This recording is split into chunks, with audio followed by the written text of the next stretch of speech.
জীবনে কোনোদিন আল্লাহ রাসূল সাল্লাল্লাহু আলাইহি ওয়াসাল্লাম নিজের স্ত্রীকে মারেন নাই। আজকে উন্নত বিশ্বেও বউকে মারা, বউকে কিলানো, এটা একটা ফ্যাশনে পরিণত হয়েছে। আজকে নারী জাতির কথা খুব উঠছে, পাওয়ার যায় সেটা আপনি বুঝলেন, এটা একটা খুব পপুলার কথা।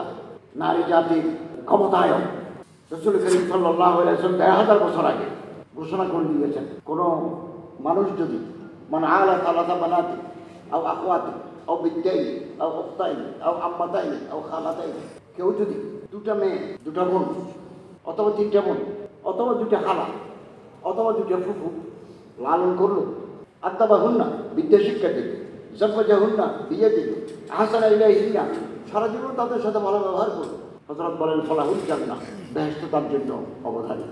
অথচ প্রাচীন ইতিহাস খুঁজলে আমরা দেখি নারী জাতির মর্যাদা ভারতবর্ষ ছিল না, পারস্য সাম্রাজ্য ছিল না, রোমান সাম্রাজ্য ছিল না।